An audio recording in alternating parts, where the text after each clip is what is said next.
Hello students, तो ये रहा आपका question paper 2020 AMU entrance examination BSc का। और यहाँ पे हम देखेंगे केमिस्ट्री के 25 क्वेश्चंस का डिटेल्ड सॉल्यूशन। यहाँ से शुरू हैं केमिस्ट्री के क्वेश्चंस। पहला सवाल है 26 number. The shape of ClO3 minus according to VSEPR theory will be. Shape बताना है इसका। तो हम क्या करेंगे, Cl के पास देखिए होते हैं 7 वैलेंस इलेक्ट्रॉन, लेकिन एक माइनस चार्ज भी है तो वो भी इसके साथ चला जाएगा इलेक्ट्रॉन। अब इसके माने जाएंगे 8 वैलेंस इलेक्ट्रॉन। ओके, अब क्या होगा कि 8 में से 6 ये खर्च कर चुका है, चूँकि ऑक्सीजन के साथ डबल बॉन्ड बनाया है इसने। ओके, तो बचते हैं इसके पास सिर्फ 2 इलेक्ट्रॉन, मतलब हो गया एक लोन पेयर इसके पास है, लोन पेयर। और साथ ही साथ इसके पास क्या है, 3 इसने बॉन्ड बनाए हैं। डबल बॉन्ड को भी हम अब एक एक करके काउंट करेंगे तो 3 बॉन्ड ही माने जाएंगे, यानी कि बॉन्ड पेयर 3 हो गए, लोन पेयर 1 हो गया, स्टेरिक नंबर हो गया 4। 4 स्टेरिक नंबर होने पे हमें मिलता है ज्योमेट्री टेट्राहेड्रल। ओके, लेकिन एक लोन पेयर भी है, इसलिए शेप बदल जाएगी और शेप इसकी अब कहलाएगी पिरामिडल या डायगोनल पिरामिडल। नेक्स्ट देखिए 27 नंबर कहता है बच्चों the following compound is most stable. तो स्टेबल होने के लिए क्या चाहिए हमें, साइज छोटा होना चाहिए। लिथियम का साइज इनफैक्ट सबसे छोटा है, लेकिन यहाँ पे देखिए लिथियम आई के साथ जुड़ा हुआ है। आई जो है वो बहुत बड़ा साइज है उसका, तो बॉन्ड उतना मजबूत नहीं बनेगा। लिथियम का साइज छोटा होने की वजह से लैटिस एनर्जी बहुत बढ़ जाती है, लेकिन क्योंकि ये आई के साथ है तो आई कंपेरेटिवली एफ के मुकाबले वीक बॉन्ड फॉर्मेशन करेगा एल आई के साथ। तो इसका मतलब ये होगा कि हमारा आंसर होगा ऑप्शन सी, सबसे ज़्यादा स्टेबल LiF होगा। उसके बाद 28 नंबर देखिए जिरकोनियम और hafnium have almost equal atomic and ionic radii because. ऐसा क्यों होता है भाई, तो because of lanthanide contraction. Option B correct है, बहुत फेमस सवाल है, बार बार पूछा जाता है। 29 नंबर देखिए the orange colour of Cr2O7 2 minus is due to ligand to metal charge transfer transition. तो ऑप्शन बी आपका यहाँ पे करेक्ट है। अब देखिए क्वेश्चन नंबर 30 कहता है the least magnetic movement among the following species of. तो लीस्ट निकालना, सबसे पहले आप डी ऑर्बिटल की कॉन्फ़िगरेशन जान लीजिए क्या होने वाली है इन चारों की, उसके बाद ही आप डिसाइड कर पाएंगे किसके पास मैक्सिमम इलेक्ट्रॉन है, किसके पास मिनिमम अनपेयर्ड इलेक्ट्रॉन है। तो यहाँ पे आप देखेंगे सबसे पहले दिया हुआ CO3+, तो इसके बाद नंबर ऑफ इलेक्ट्रॉन होंगे डी में 6, D6 कॉन्फ़िगरेशन होगा इसके पास। होगा शेप कुछ ज़्यादा ही हो गया, D6 कॉन्फ़िगरेशन है, इसका मतलब ये है कि इसके पास नंबर ऑफ अनपेयर्ड इलेक्ट्रॉन कितने हो जाएंगे, 4। ओके, उसके बाद अपन चलते हैं V3+ में। तो यहाँ पे कॉन्फ़िगरेशन हमारा होगा D2, और D2 होगा तो नंबर ऑफ अनपेयर्ड इलेक्ट्रॉन 2 होंगे। उसके बाद अपन चलते हैं Cr2+ में। Cr2+ का जो कॉन्फ़िगरेशन होगा वो D4 होगा।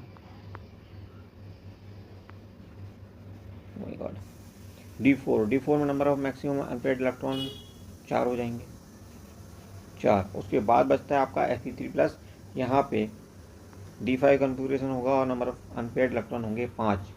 तो मिनिमम अनपेयर्ड इलेक्ट्रॉन किसके पास है, V3+ के। और ये जो है चूँकि नंबर ऑफ अनपेयर्ड इलेक्ट्रॉन सबसे कम है, इसलिए इसका मैग्नेटिक मूवमेंट भी सबसे कम होने वाला है। और अगर सबसे ज़्यादा पूछा जाता तो हमारा आंसर क्या बनता, F3+। ओके, फिलहाल आपका आंसर है V3+। नेक्स्ट देखिए 31, इथाइल इस्तर है, ये ग्रिग्नार रिएजेंट के साथ रिएक्शन करके P बना देता है। The product P will be, क्या होगा P, तो P आपका हो जाएगा ये A। ओके, नेक्स्ट देखिए क्वेश्चन नंबर है 32, bithionol is an example of antiseptic होता है, ये तो ऑप्शन सी करेक्ट हो जाएगा आपका। और 33 देखिए क्या कहता है, सॉरी 33 नहीं है, कौन सा देखता हूँ, 33 यहाँ पे है। ओके, ये है 33 आपका। यहाँ पे CH2 का रिएक्शन कराया गया है H2O के साथ। तो यहाँ पे पहले तो एसिटिलीन बन जाएगा और बाद में जब H2SO4 और HgSO4 के साथ इसकी रिएक्शन कराई जाएगी तो अल्टीमेटली हमें एसिटिक एसिड देगा, एसिटाल्डिहाइड देगा, और ऑप्शन ए करेक्ट हो जाएगा आपका। नेक्स्ट देखिए 34, HNO3 के साथ बेंजीन की रिएक्शन होनी है H2SO4 की प्रेजेंस में, तो ये हमें देगा क्या, पहले ये देगा नाइट्रोबेंजीन, और उसके बाद इसकी रिएक्शन होने वाली है नाइट्रोबेंजीन की SN और HCl के साथ, और जब ये हीट देंगे हम इसको तो ये अल्टीमेटली बनाएगा एनिलीन। तो ऑप्शन बी आपका यहाँ करेक्ट हो जाएगा। 35 देखिए, the oxidation of toluene to benzaldehyde by chromyl chloride is known as Etard reaction कहलाती है। 36 पे चलते हैं, ये आपका 36 number. The correct order of reactivity of PH MgBr। तो देखिए स्टेरिक हिंड्रेंस जहाँ पे ज़्यादा होगा वहाँ पे रिएक्टिविटी कम हो जाएगी। तो यहाँ पे दो बल्कि ग्रुप लगे हुए हैं, पीएच इधर भी है और इधर भी है, तो इसकी होगी लिस्ट। और यहाँ पे दो तरफ CH3 लगे हैं, तो ये होगा दूसरे नंबर पे। तो पहले नंबर पर आएगा 2, फिर आएगा 3, फिर होगा फर्स्ट। तो 2, 3, 1 ये ऑर्डर होना चाहिए। देखिए कहाँ पे दिया है, ऑप्शन सी में, ये राइट हो जाएगा। नेक्स्ट देखिए 37 number, for the following reaction bromo cyclopropane ये में दिया हुआ है। तो सबसे पहले ये क्या करेगा, इसके साथ रिएक्शन करके ग्रिग्नार्ड रिएजेंट में कन्वर्ट हो जाएगा। Okay, MgBr। ओके, इस ढंग से। फिर ये कार्बन डाइऑक्साइड के साथ रिएक्शन करने वाला है, just a minute, carbon dioxide के साथ ये, जस्ट अ मिनट। ओके, अब यहाँ पे क्या होगा, ये कार्बन डाइऑक्साइड के अंदर जब चार्ज डेवलप होगा तो ये कुछ इस ढंग से हो जाएगा।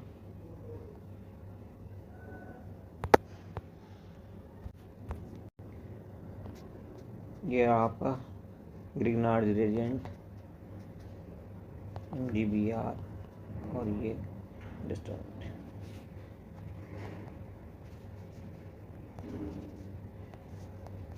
अब यहाँ पे प्लस चार्ज आ गया है। अब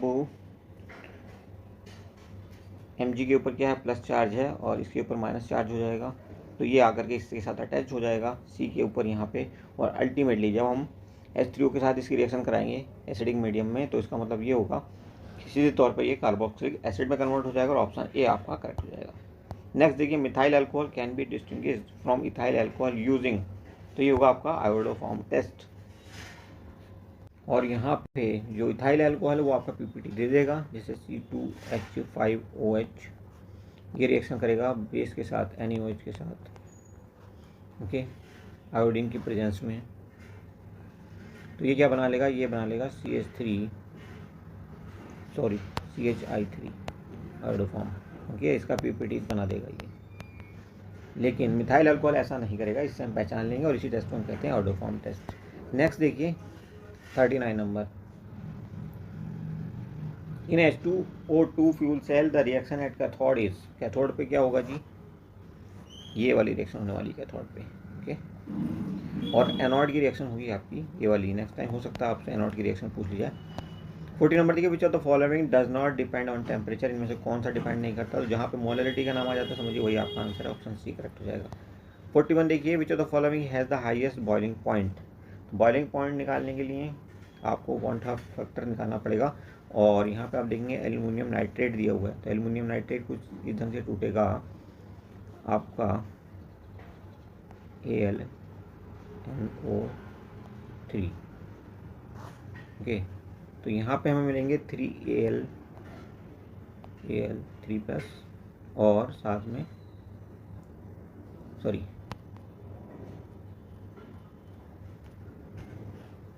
Al3+ और 3 मिलेंगे हमें nitrate NO3-। Okay, total ions कितने मिल गए, 4। ऐसे ही हम बाकी में देखेंगे तो 4 हमें नहीं मिलेंगे किसी में भी। जिसके बाद मैक्सिमम नंबर ऑफ आयंस होंगे उसकी आई की वैल्यू ज़्यादा होगी, और आई की वैल्यू ज़्यादा होगी तो उसी का बॉइलिंग पॉइंट ज़्यादा हो जाएगा। अल्टीमेटली आपका आंसर क्या हो जाएगा, A. Next is 42, at certain temperature T the ionic product of water is this, then pH of water at temperature T will be। तो देखिए pH निकालने का यहाँ पे फॉर्मूला क्या होगा, pH इज इक्वल टू -1/2 और यहाँ पे हम रखेंगे जस्ट -1/2 log और यहाँ पे आयनिक प्रोडक्ट वैल्यू जो भी है, तो ये हो जाएगी आपकी 8.1 × 10⁻⁻15। ओके, अब इसको हम सॉल्व कर लेते हैं। तो ये हो जाएगा -1/2 और जी log 8.1 plus log 15 log 10 to power 15 sorry. Okay, आगे इसको सॉल्व करोगे तो आंसर आपको मिलने वाला है अप्रोक्सीमेटली 7.3। ओके, तो ये वैल्यू कहाँ कहाँ पे आ रही है, कहाँ किस किस के बीच में आ रही है, बिटवीन 7 एंड 8, तो ऑप्शन सी हो जाएगा आपका करेक्ट। 43 देखिए, गिवन KSP दिया हुआ है सिल्वर क्रोमेट के लिए। तो देखते हैं पहले सिल्वर क्रोमेट कैसे डिसोसिएट होता है। ये आपका सिल्वर क्रोमेट दिया हुआ है G2CrO4 और ये कुछ इस ढंग से टूटेगा 2Ag प्लस और साथ में CrO4 2 माइनस।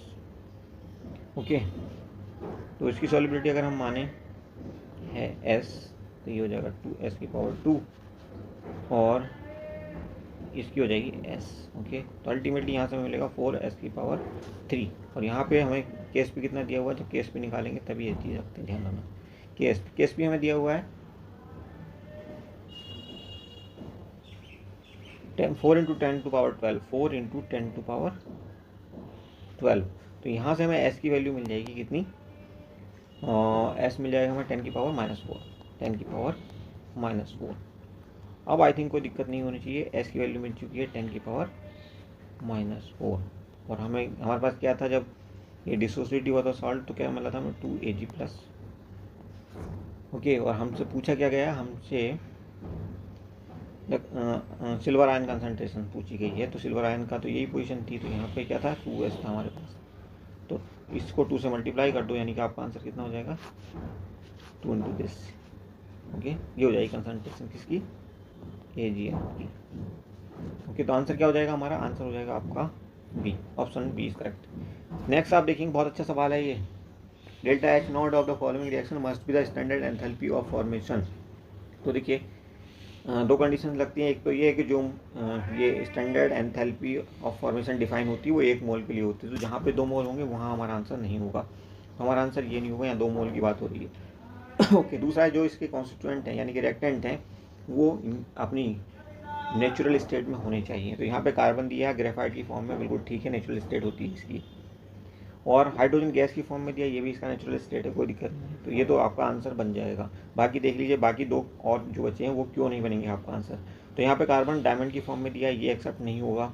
उसके बाद सिल्वर मोनोक्लिनिक की फॉर्म में दिया, ये भी एक्सेप्ट नहीं होगा, ये इनकी नेचुरल स्टेट नहीं मानी जाती, नेचुरल अकरिंग स्टेट।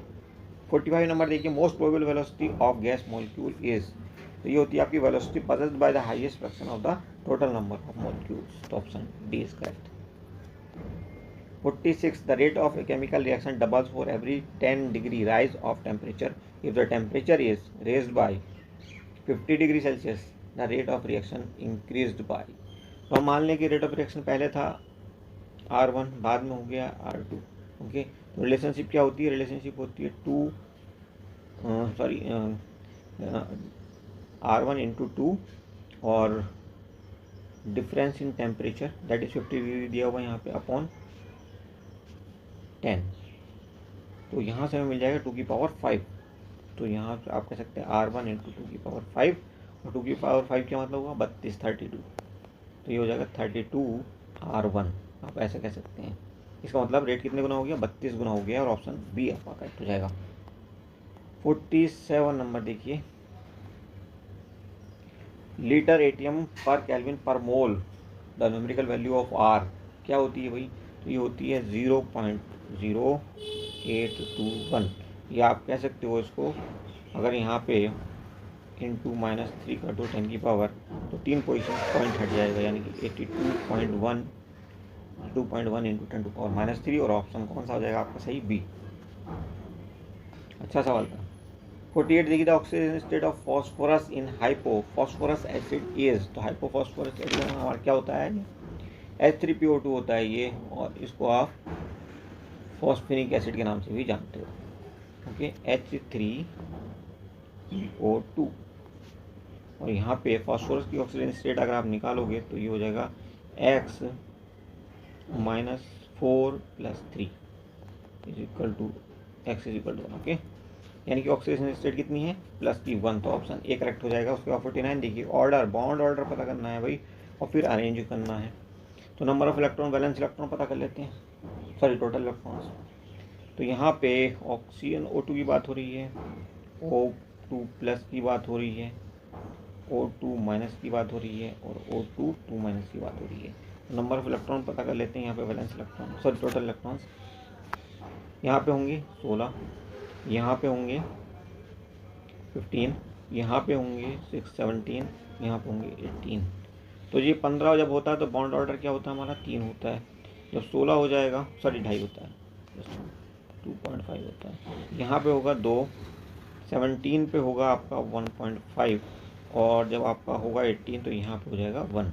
तो अब देख लो किसका सबसे ज़्यादा है, O2 प्लस का सबसे ज़्यादा है। तो O2 प्लस का सबसे ज़्यादा होते ही पहला ऑप्शन आपका करेक्ट हो जाएगा।